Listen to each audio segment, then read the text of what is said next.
Hello and welcome to my channel. Today's video is what I read in November.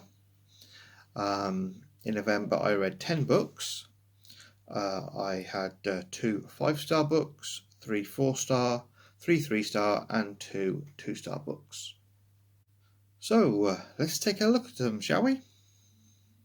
The first book we'll look at is The Turing Vault by Rob Bartlett. I have done a review of this book and I will be posting it soon.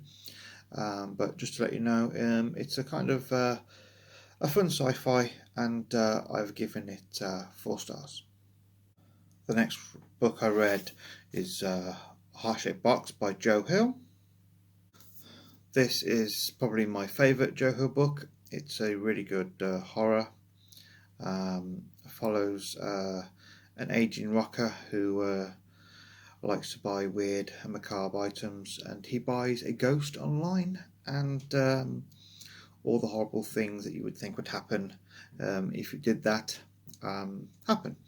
But it's really fun. I gave this book 5 stars. The next book I read is Cobalt by Clive Barker. This book was adapted into the film Nightbreed. It is a horror that follows a guy called Boone, whose psychiatrist has convinced him that under hypnosis Boone has admitted to some really bad murders. Boone doesn't believe that he should basically live, and decides to find this mythical place called Midian, where all the horrible kind of monsters live. He goes, and everything else I'll leave you to read the book for. I really enjoyed this book. It's kind of short, I'd say close to middling size of book. I like Clive Barker's short horror novels. I will definitely read this one again. I gave it 5 stars. The next book is The Girl with the Dragon Tattoo by Stieg Larsson, I think that's his name. I wanted to like this book a lot, but I didn't. I do have the other 2 in the Millennium Trilogy that were written by Stieg Larsson before his death. The book follows a journalist by the name of Michael Bloomquist, and he's asked by a very wealthy man to look into a suspected murder that happened in the 60s, and Elizabeth Slattender, who is the named girl with the dragon tattoo, she is a researcher. She's quite young, and she has mental health issues. I believe that's something like either autism or Asperger's. It's kind of a good representation of that condition. However, the story itself does kind of drag a little bit. It's a serviceable kind of whodunit, and a lot of people really like this book, really like the series. Unfortunately, I didn't like it as much as I had hoping to. I may continue with it as I've got the other 2 books. I may not. It just depends. I'm hoping that if I do continue with it, that the rest of the series is better. I gave this book only 3 stars. The next book I read was Popcorn by Ben Elton. This book is basically a satire on film violence. I didn't really like it. Everything in it was obvious. It wasn't really funny. It wasn't really up to what I consider Ben Elton standard, and I only gave it 2 stars. The next book is We've Always Lived in the Castle by Shirley Jackson. This is a very short novel. I hesitate to call it a horror novel because nothing really horrible really happens.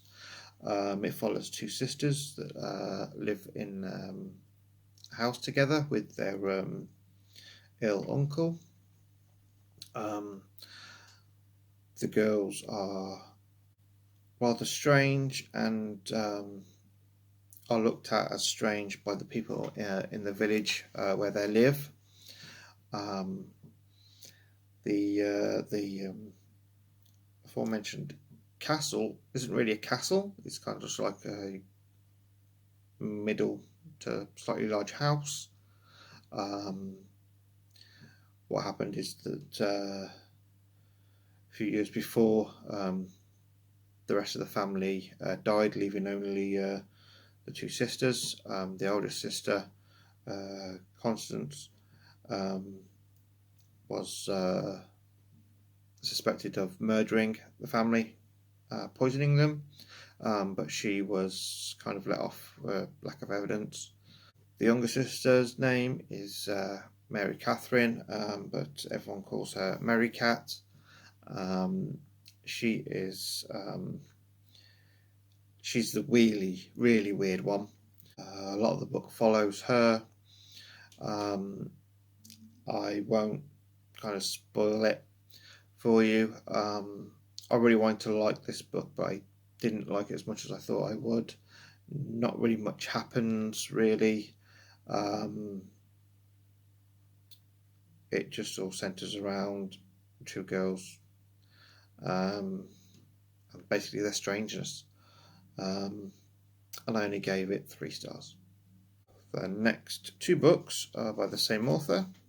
The first one is Do Androids Dream of Electric Sheep? It's by Philip K. Dick. This book was adapted into the film Blade Runner.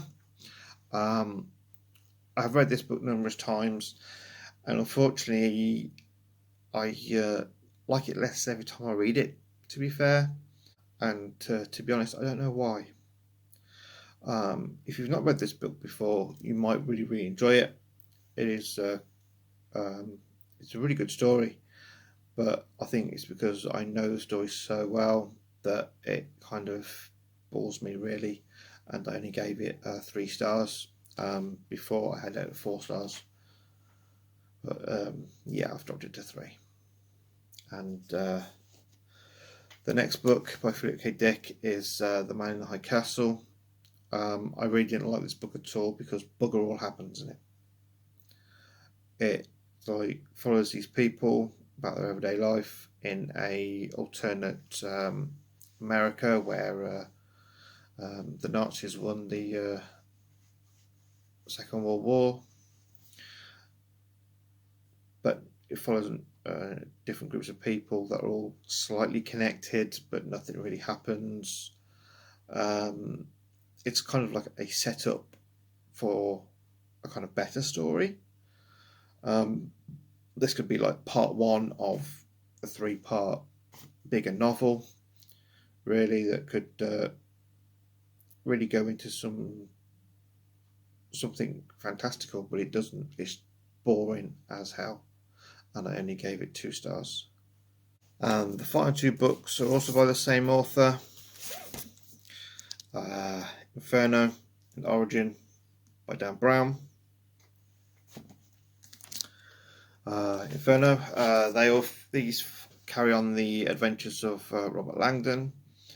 In this one, a suspected virus is going to be released, and Robert Langdon kind of in the middle of everything and has to try and find out where the virus is and to basically stop it from being released. This is your usual Dan Brown, Robert Langdon book. As I said before, I think all these books are exactly the same book, just with slight variation details, but they're all pretty much exactly the same book. But they're very enjoyable. It's kind of like a trashy, guilty pleasure type of read. These books are. I gave this one 4 stars. And for Origin, very similar, but this one follows an atheist scientist who says that he's kind of discovered the answer to the questions where did we come from and where are we going, and that the answer is so dangerous that people want to kill him. Same type of thing as all the other Robert Langdon books. They're really enjoyable reads, really fast reads, but like I said, they're kind of guilty pleasure kind of reads. No major substance, but if you like that type of thing, you really enjoy it, and I do. They are kind of good palate cleanser books if you've read something really hard before. You can whip out one of these books and just let yourself kind of get immersed in kind of like the adventure. They're fun, but they're not literature. But not everything has to be, is it? And I gave this one also 4 stars. I gave all of them 4 stars, all for the same reasons, probably because they're all the same book. So that's what I read in November. Have you read any of those books? If you had, let me know your thoughts in the comment section down below. Remember to like this video and to subscribe to my channel, and I will see you in the next one.